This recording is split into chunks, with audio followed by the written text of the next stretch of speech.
warahmatullahi wabarakatuh. Alhamdulillahi rabbil alamin, wa bihi nasta'in, wa la udwana illa 'alal zalimin. Ashhadu an la ilaha illallah wahdahu la syarika lah, wa ashhadu anna Muhammadan 'abduhu wa rasuluh. Subhanaka la ilma lana illa ma 'allamtana,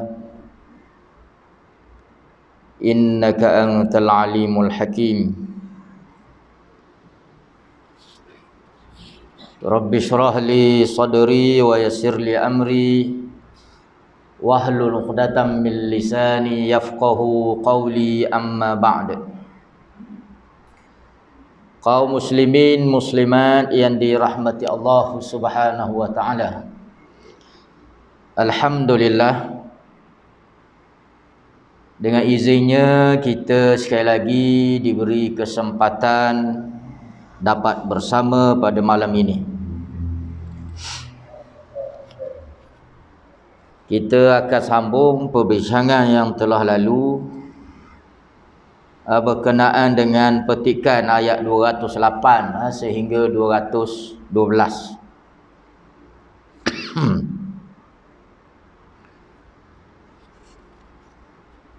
Di mana di dalam perbincangan yang lepas pada ayat 208 kita sudah pun mengetahui berkenaan dengan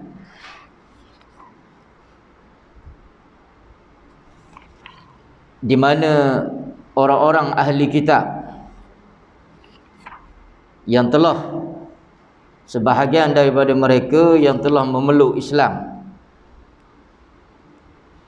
di antaranya Abdullah bin Salam dan rakan-rakannya atau kawan-kawannya daripada golongan ahli kitab. Setelah mereka memeluk Islam, mereka mahu meneruskan beberapa perkara yang menjadi syariat di dalam kitab Taurah atau syariat Nabi Musa alaihi salam. Di antaranya mereka tidak mahu makan daging unta dan juga susunya, dan juga mereka nak mengagungkan, membesarkan hari Sabtu. Maka mereka telah menyatakan kepada Nabi sallallahu alaihi wasallam berkenaan dengan perkara ini. Maka Allah Subhanahu wa taala telah menurunkan ayat 208 menyeru kepada setiap orang yang beriman supaya masuk dalam Islam, yakni menerima Islam, syariat Islam ini secara keseluruhannya, semua sekali. Kerana setelah mereka ini memeluk Islam, sepatutnya mereka hanya beramal dengan syariat yang ada di dalam syariat Nabi Muhammad sallallahu alaihi wasallam sahaja. Jadi dalam syariat Nabi kita ni dihalalkan memakan daging unta, dihalalkan juga susunya, dan hari kebesaran, hari keagungan adalah hari Jumaat, bukannya hari Sabtu. Jadi itu di antara intipati penting yang telah kita sebutkan sebelum daripada ini. Kerana Allah Ta'ala menyatakan bahawa sekiranya kamu tidak boleh masuk dalam Islam ini, itu adalah bermakna kamu telah mengikut jejak langkah syaitan.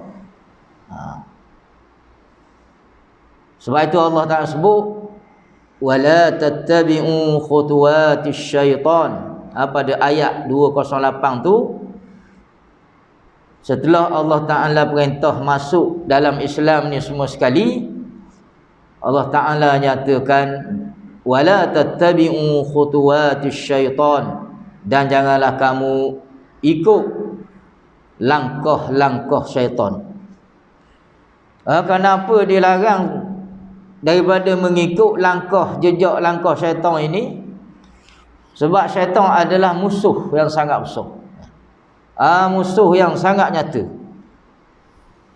Innahu lakum aduwwum mubin. Di akhir ayat 208 Allah Ta'ala sebut sesungguhnya ia, yakni syaitan tadi, bagi kamu adalah musuh yang sangat nyata. Itu.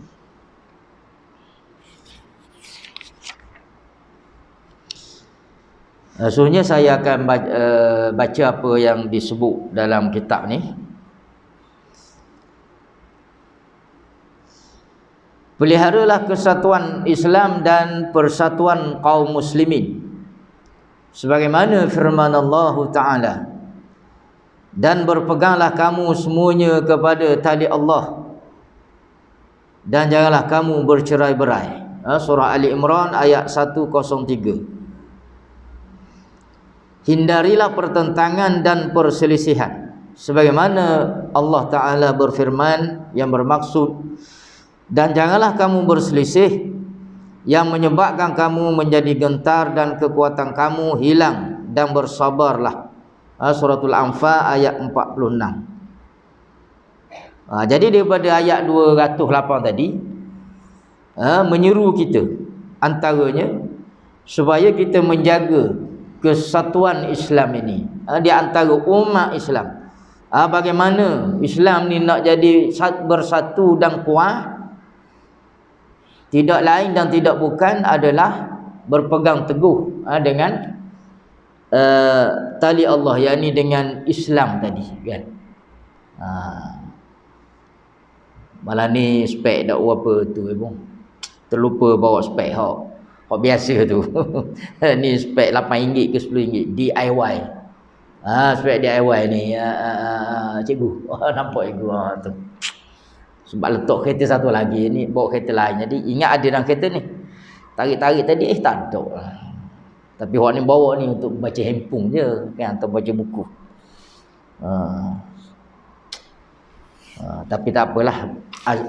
Kalau tidak dah boleh baca pula, kan. Dah berumur ni jadi tak apa nak nampak dah dekat-dekat ni. Jauh boleh kira lagi. Okey. Jadi kalau tengok tuan-tuan dengan spek ni tak apa nampak lah, kan. Nampak lagi handsome. Jadi balik pada tadi, bagaimana Allah Ta'ala nak ajar kita supaya umat Islam ni kukuh kuat, iaitulah berpegang dengan seluruh ajaran Islam. Itu kan. Sebab tu bila mana Abdullah bin Salam dan beberapa rakan dia nak ikut, bukan nak ikut semua pun, beberapa perkara sahaja yang ada dalam syariat Nabi Musa alaihissalam, syariat dalam Taurat, Allah Ta'ala larang, kan. Dalam masa yang sama mereka tetap ikut syariat Nabi Muhammad. Banyak, kan. Kalau kita kata 95% lah, ataupun 98%, 99%, cuma ada 1% masih nak ikut syariat yang lain, di mana syariat itu bercanggah dengan syariat yang ada, yang baru, yakni syariat Islam. Suatu yang diharamkan, suatu yang tidak dibolehkan dalam Taurat, kemudian dihalalkan atau dibolehkan di dalam Quran. Jadi mereka nak terus dalam keadaan hukum yang haram tadi, sedangkan Quran kata halal. Tu Quran kata halal, Taurat kata haram. Jadi bila mana mengambil apa yang ada di dalam Taurah tadi boleh menyebabkan kekuatan umat Islam boleh jadi tidak kuat, boleh jadi lemah, boleh jadi tidak bersatu. Kerana apa? Kerana ada di kalangan umat atau ahlinya yang nak ikut yang lain daripada Quran. Sebab itu Allah Ta'ala seru kita belaka supaya berpegang teguh kan dengan tali Allah, yakni Islam, yakni kembali kepada syariat yang ada dalam Quran. Jika sebaliknya, kalau kamu berselisih, di antara makna berselisih di sini ada yang kamu tak boleh ikut syariat yang ada dalam Quran, maka kelak kamu akan menjadi lemah, kekuatan kamu akan hilang kan. Jadi itu Allah Ta'ala dah peringat dah kan. Perkara ni di kalangan mereka yang ada zaman Nabi lagi. Dan kemungkinan untuk berlaku perkara ini setelah Nabi wafat memang besar lah kan. Sebagaimana juga Nabi berpesan di dalam haji wada atau haji wida, Nabi pesan, la tarji'u ba'di kuffaran yadribu ba'dukum riqaba ba'din. Janganlah kalian kembali menjadi kafir sepeninggalanku kelak, di mana kalian saling berbunuhan. Apa makna Nabi pesan tu? Bimbang. Nabi sebut kepada sahabat-sahabat ketika itu, jangan ada di kalangan kamu, anak, cucu, cicit kamu semua ni hak ada depan aku pada hari tu kan, ketika tu di masa haji wida atau haji wada ini, jangan ada yang mana kiranya aku mati meninggal nanti ada yang balik kepada menjadi kufur kan. Jadi di antara makna kembali menjadi kufur tadi menolak sebahagian daripada syariat Quran. Ada yang nak ikut, ada yang tak mahu diikut. Kalau benda yang dalam hukum yang kita boleh pilih, tak apa, tak jadi masalah kan. Benda yang tak boleh dipilih mesti diambil, dan juga melebihkan suatu yang lain daripada syariat Quran, itu yang jadi salah. Ini yang jadi bahaya, yang menyebabkan Nabi kata kamu akan berbantah-bantah, kamu akan menjadi bunuh-membunuh dan seumpamanya. Ini satu perkara yang sangat bahaya. Selanjutnya Allah Ta'ala mengancam orang yang menyimpan dari jalur istiqamah. Dia memberitahu mereka, kalau kalian menyeleweng dari kebenaran dan menjauh dari jalan Allah, yaitu Islam, sesudah datang kepada kalian ayat-ayat yang terang dan hujah-hujah yang jelas dan pasti, serta kalian memilih menyusuri jalan syaitan, yakni jalan perselisihan, jalan pertentangan dan pemecah belahan, maka sesungguhnya Allah Maha Perkasa dan tak dapat dikalahkan, atau Dia Maha Kuasa dan tak ada sesuatu pun yang dapat menghalanginya untuk membalas kalian, dan Dia Maha Bijaksana dalam perbuatannya. Dia tidak melalaikan orang-orang yang berdosa. Dia pasti menghukumnya di dunia dan di akhirat. Kemudian Allah Ta'ala sebut pula pada ayat 209 tu, fa in zalaltum min ba'di ma ja'atkumul bayyinat, maka sekiranya kamu gelecoh, tu kalau kita kata bahasa kita lah kan, bahasa Terengganu. Sedap kau bahasa Terengganu ni dah. Kau guna tuan muda. Sedap je bahasa Terengganu. Sedap belaka, rasa faham sudah dah. Jika kamu tergelincir, kan, apa makna kamu gelecoh, kamu tergelincir, iaitu kamu menyimpan dari jalan yang benar. Hak Allah Ta'ala suruh tadi apa benda? Iaitulah berpegang teguh dengan tali Allah kan. Pegang sungguh dengan syariat Islam ni, jangan ambil hak lain. Maka kalau ada di kalangan umat ini yang tergelecoh, yang tergelincir pendirian dia, mim ba'di ma ja'atkumul bayyinat, setelah datang kepada kamu keterangan-keterangan. Yang ni dalam konteks turunnya ayat ini ketika tu, yang ni pengikut rakan-rakan Abdullah bin Salam tadilah, Abdullah bin Salam dan pengikut-pengikut dia.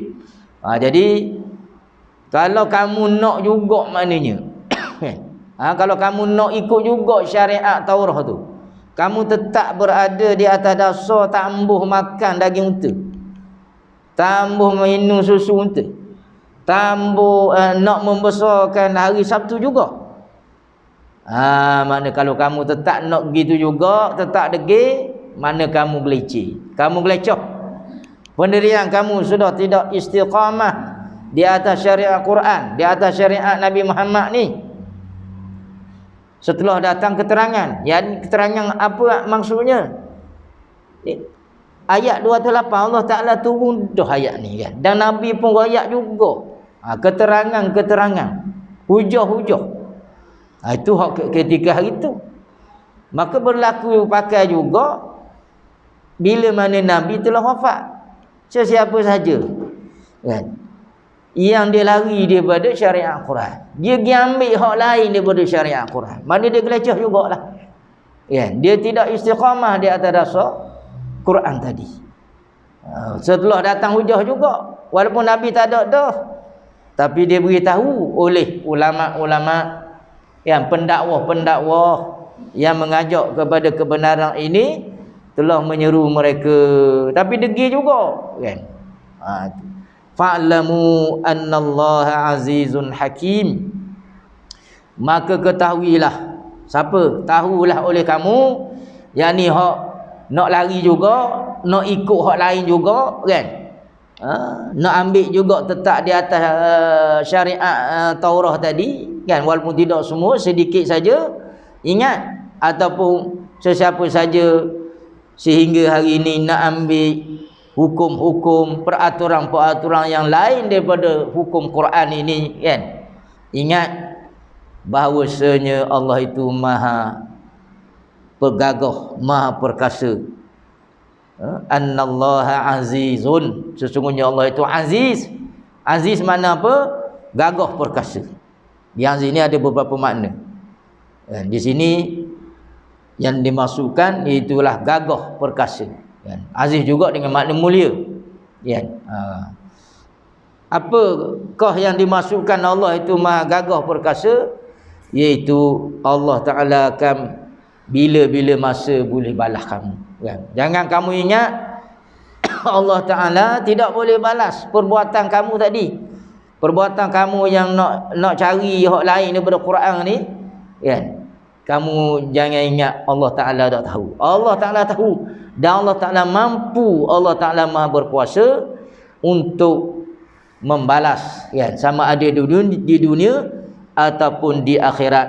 Dan Allah Ta'ala juga hakim, maha bijaksana kan. Di dalam Allah Ta'ala, bila Allah Ta'ala nak balas dan seumpamanya, itu suruh kepada Allah Ta'ala. Allah Ta'ala maha bijak kan, suruh ke dia lah kan. Dia hakim, maha bijaksana. Makna dalam ilmu Allah Ta'ala, sebab Allah Ta'ala ni bersifat dengan ilmu yang menyeluruh. Allah Ta'ala tahu belaka dah bila mana yang terbaik Allah Ta'ala nak balas orang ni kan. Bukan kata hari ni dia menyeleweng ya, minggu depan Allah Ta'ala balas. Tidak semestinya gitu kan. Dan jangan ingat Allah Ta'ala itu lalai daripada orang-orang yang tergelincir tadi, orang-orang yang lari daripada syariat Quran ini. Kamu jangan ingat Allah Ta'ala lupa kepada kamu. Kamu jangan ingat Allah Ta'ala lalai kan, sehingga kamu terus berada di dalam keadaan dosa sebab lari daripada syariat Quran, ambil hak yang lain daripada Quran ini. Itu adalah satu dosa kan, dosa. Jadi kamu jangan ingat kamu boleh berterusan tanpa ada satu masa pembalasan daripada Allah Subhanahu wa Ta'ala. Selanjutnya Allah menambah lagi ancaman ini dengan menyebutkan pertanyaan berikut. apa yang sebetulnya ditunggu oleh orang-orang yang mendustakan dakwah Muhammad sallallahu alaihi wasallam. Setelah dakwah tersebut dikuatkan dengan dalil-dalil dan bukti-bukti yang terang, dan orang-orang yang menyimpan dari perintah Allah itu tidak lain adalah kedatangan Allah dengan membawa azab yang diancamkannya terhadap mereka dalam naungan awan, sementara mereka menunggu turunnya hujan sebagai hukuman bagi mereka, serta kedatangan malaikat yang melaksanakan apa yang ditakdirkan dan dikehendaki Allah bagi mereka. Itu adalah perkara yang sudah diputuskan Allah, jadi tidak dapat dielakkan, dan tempat kembalinya segala sesuatu pada akhirnya adalah kepada Allah di hari kiamat. Dia meletakkan segala sesuatu di tempatnya yang telah diputuskannya. Dialah yang awal, pencipta seluruh makhluk, dan dialah yang akhir, segala sesuatu akhirnya kembali kepadanya. Kemudian Allah Ta'ala sebut lagi pada ayat yang seterusnya. Kalau kita tengok dalam petikan ni, ayat 210 hal yanzuruna illa an ya'tiyahumullahu fi zulalim minal ghamam. Adakah mereka menunggu, ataupun tidaklah mereka itu menunggu melainkan, itu lebih tepat hal yanzuruna illa, hal pada asalnya dengan mana adakah. Kalau kita ngaji bahasa Arab lah kan, ni bahasa Arab sikit, saya pun bukan pandai sangat bahasa Arab ni. Ajawi pandai lagi, ketok gitu Ajawi. Tak cabut spek tak nampak Ajawi. Kalau pakai spek lagi tak nampak. Kalau spek saya lagi nampak Ajawi. Tapi still handsome lah Ajawi, walaupun saya tak nampak dia pun. Itu kan. Jadi muslimi muslimat, cabut dululah. Pedih mata kalau pakai lama-lama. Kalau spek saya lagi tak pedih. Spek mahal, 1000 je. Padahal dia boleh tengok bawah, boleh tengok atas. Tengok dekat, tengok jauh. Kalau saya duduk pakai sokmo tu kan. Handsome sikit lagi. Tapi dah lama lah Ajawi. Pakai orang ni 10 ya, kuranglah handsome sikit. Biarlah tak handsome pun. Kan. Macam Datuk Didi NK kata, Datuk Dr. Nazri Khan ke siapa? Datuk Dr. Nazri Khan kan? Tak handsome tak apa, asal kaya. Dia kata kan. Tapi kalau Ajawi dia handsome dan kaya. Gitu. Minta maaf Ajawi gua. Okey. Jadi balik pada tadi. Allah, cabut tak nampak pula. Okey. Hal ini kalau kita tengok dalam bahasa Arab, muslimat mungkin di kalangan tuan-tuan ni ada belajar bahasa Arab kan, sikit-sikit kan. Tak memang dah ada belajar. Insya-Allah ada sikit-sikit kan. Tak banyak pun boleh sikit. Kan sesuatu yang kita tak tahu belaka, jangan ditinggal belaka. Gitu. Jadi hal ini kan dalam ayat 210, hal yanzuruna illa kan. Di sini dia lebih tepat dengan makna tidaklah kan, hal dengan makna di penafian, yang dinafikan. Tidaklah mereka itu menunggu. Kalau kita sebut adakah boleh juga, tapi kena cara lain sikitlah kan. Adakah mereka menunggu? Jadi kalau kita tengok pada kalimah seterusnya kurang sesuai kan, kurang tepat. Itu. Jadi yang lebih tepat, tidaklah mereka itu menunggu illa, itu melainkan kan. Tidaklah mereka itu menunggu melainkan. Jadi hal di sini dengan makna tidak. Itu. Jadi di sini Allah Taala lagi sekali memberi satu ancaman kepada siapa? Kepada mereka tadilah kan. Hak ada zaman Nabi dan sehinggalah ke hari inilah, sesiapa saja hak nak cari hak lain daripada syariat Quran ini kan. Tidakkah mereka ataupun mereka yang masih tetap hak tambah beriman dengan Nabi SAW. Sebab di sini ada dua golongan. Yang pertama yang sudah Islam tetapi masih ada nak cari hak lain daripada syariat Islam. Itu. Ataupun yang kedua yang masih belum Islam, yang masih kafir, belum Islam lagi, Nabi berdakwah, Nabi mengajak kan. Itu hak zaman Nabi ataupun hak hari ni. Mereka yang kafir pada hari ini diajak kepada Islam, masuk dalam Islam, tambah juga.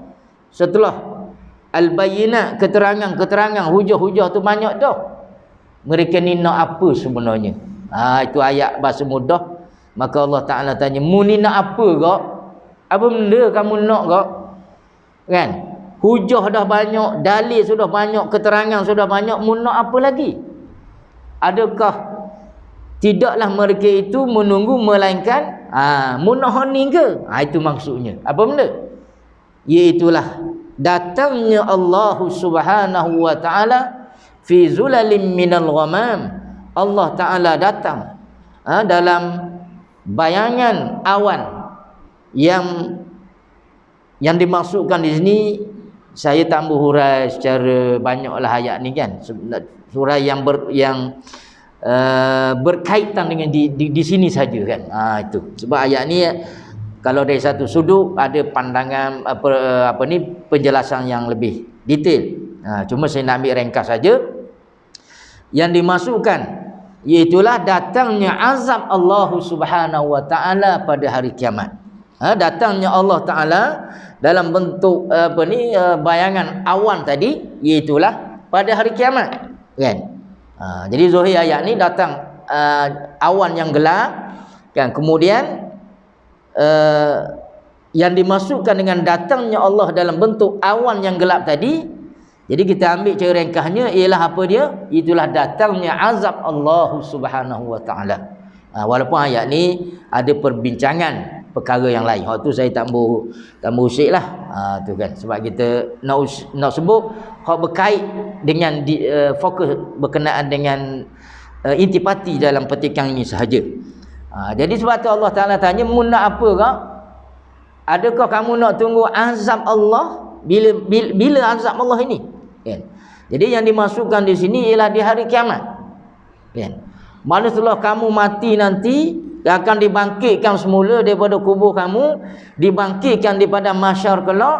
Ketika itu akan berlaku penghisaban kepada seluruh manusia. Ketika tu ke kamu nak tunggu? Mana baru kamu nak fikir, baru kamu nak masuk Islam, ataupun kamu bersedia untuk menerima seluruh syariat Islam ini? Itu pertanyaan daripada Allah Subhanahu wa Ta'ala kan. Jadi Allah kata mereka hak degil, sangat-sangat degil ini, tidaklah mereka itu melainkan menunggu saat ini. Saat bila? Hari kiamat kelak, ketika dihadapkan di mahkamah Allah Subhanahu wa Ta'ala kan.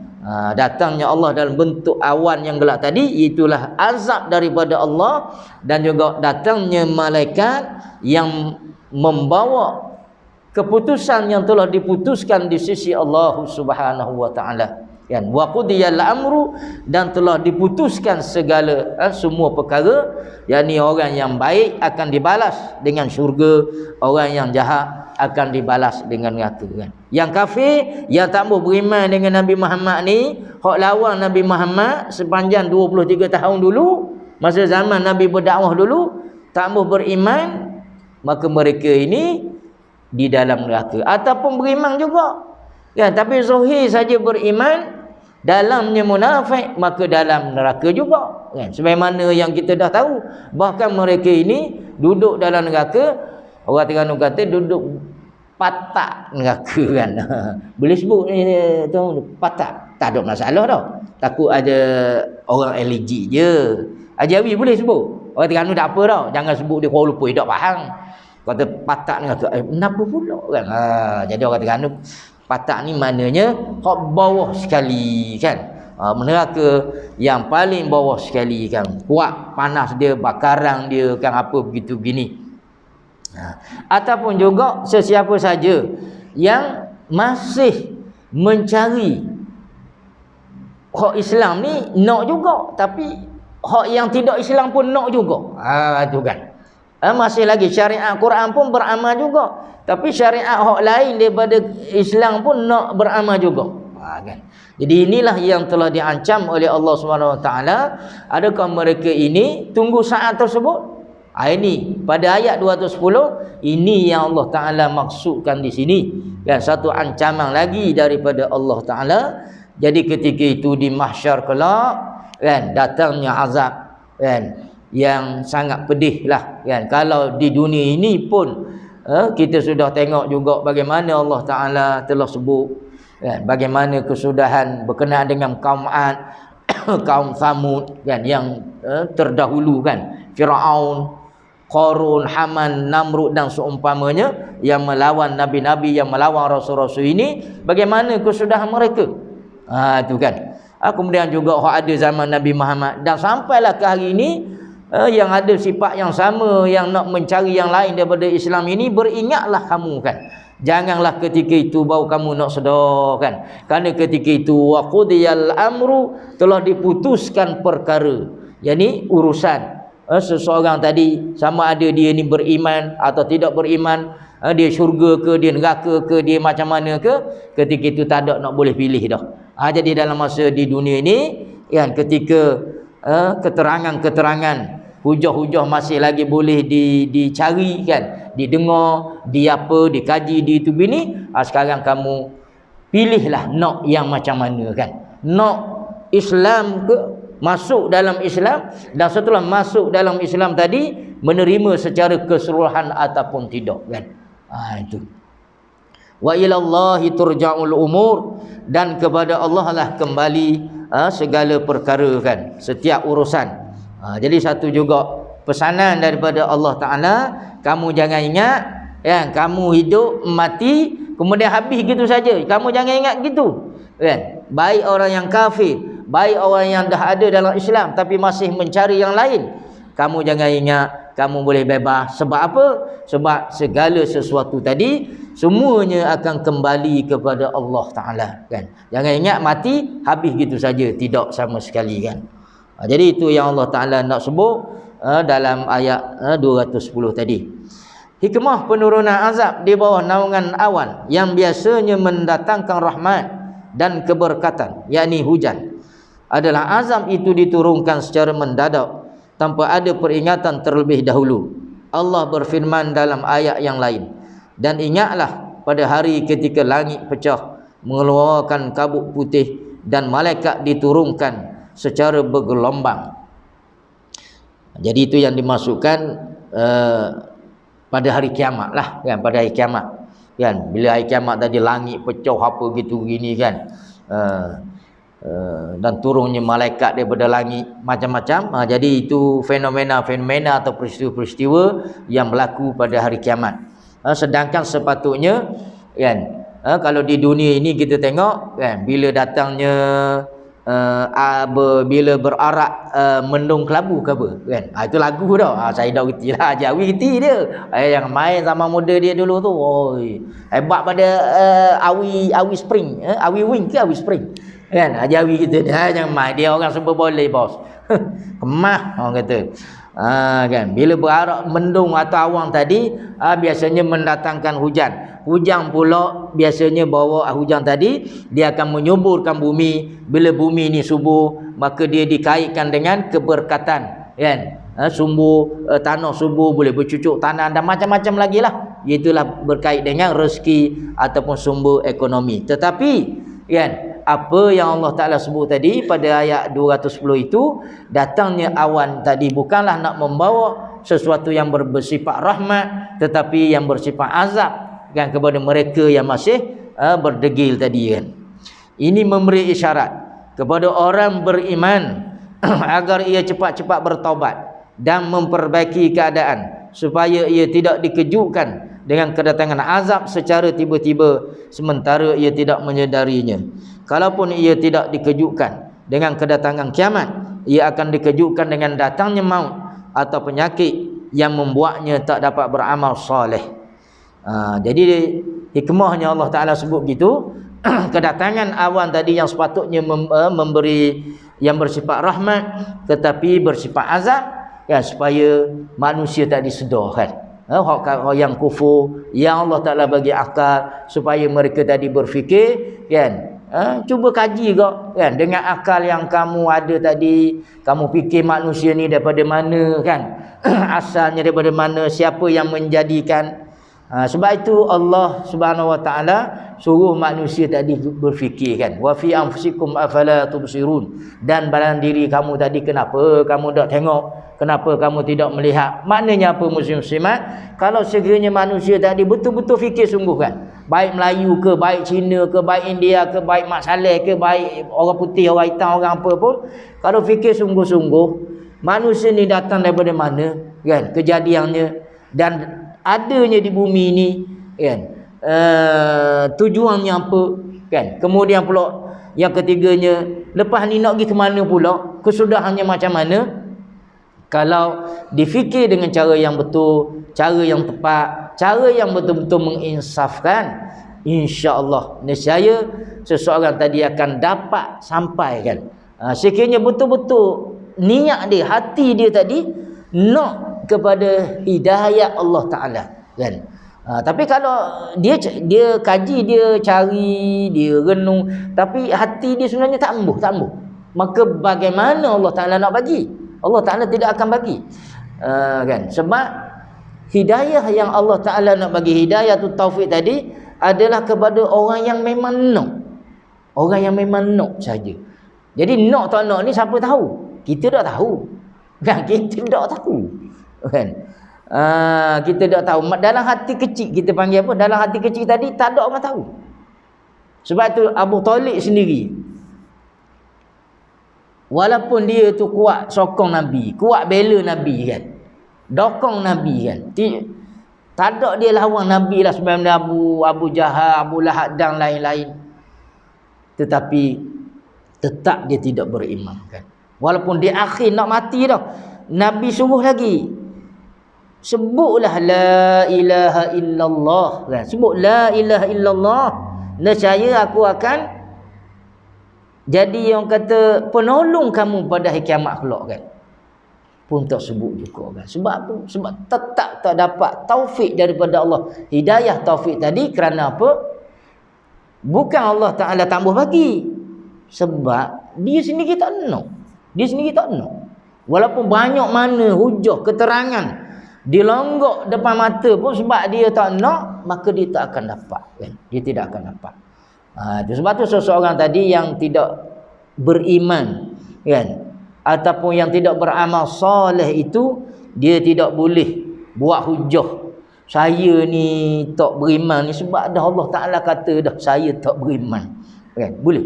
Tak boleh kan. Atau seseorang yang buat amal yang tidak baik, saya jadi jahat ni sebab Allah Ta'ala sudah kata, tak tulis, takdirkan saya ni jahat kan. Tak boleh kan. Dia buat jahat tadi, Allah suruh ke buat jahat? Tak, Allah dah suruh, dah dia pilih. Maka berlakulah juga dengan izin Allah perbuatan dia tadi hak jahat pun, sebagaimana perbuatan baik yang dipilih oleh seseorang dengan akal, hujah, keterangan yang ada, dia pilih. Memang dia nak baik, maka dia pun buat baik dengan izin Allah. Berlaku perbuatan yang baik tadi dengan izin Allah kan. Sebab dia pilih. Jadi pilih ni bukan Allah paksa pilih, tidak kan. Kita sendiri yang pilih. Jadi bila mana kita pilih, maka kita bertanggungjawab di atas pilihan kita tadi. Jika kita pilih iman, kita pilih Islam, kita pilih perbuatan yang soleh, insya-Allah kita jadi selamat. Jika seseorang tadi pilih kufur, pilih syirik, pilih perbuatan yang dosa, maka dia juga bertanggungjawab akan disoalkan pada hari kiamat kelak kan. Jadi bagi orang yang beriman, saranan Allah Ta'ala tadi supaya mereka yang buat salah kan, maka hendaklah mereka itu segera bertobat kan. Kerana bimbang, walaupun tidak ayat 210 tadi tidak sampailah pada hari kiamat kan. Sebelum hari kiamat ini masih hidup ini lagi dibimbangi, telah pun datang azab daripada Allah Subhanahu Wa Taala kan. Di antara azab Allah Taala tadi termasuklah mati yang tiba-tiba kan. Dalam keadaan dia duduk buat buat dosa apa begitu begini, tiba-tiba mati kan. Ini satu azab juga sebenarnya. Kan? Sepatutnya dia bertaubat awal-awal, segera bertaubat, tapi dia melambatkan taubat tadi menyebabkan tiba-tiba dia mati dulu kan. Ini satu bentuk azab juga kan. Yang mana Allah Taala tidak memberi rahmat kepada orang-orang yang seperti ini kan. Ataupun berlakulah apa-apa perkara yang menyebabkan dia tadi, Allah Ta'ala biarkan dia berada di dalam keadaan orang kata tercengang-cengang dan keheranan kan, di dalam kesesatan mereka tadi. Itu juga satu bentuk azab daripada Allah Ta'ala. Amal kepada hari kiamat, di padang mahsyar lagi, di padang mahsyar nanti lebih-lebih lagi lah kan. Itu insya-Allah dah lagi. Dah. Insya-Allah. Oh insya-Allah. Okey, jadi kalau insya-Allah nanti saya tengok dalam buku ni ada lagi, dia kata apa sikit lagi ya.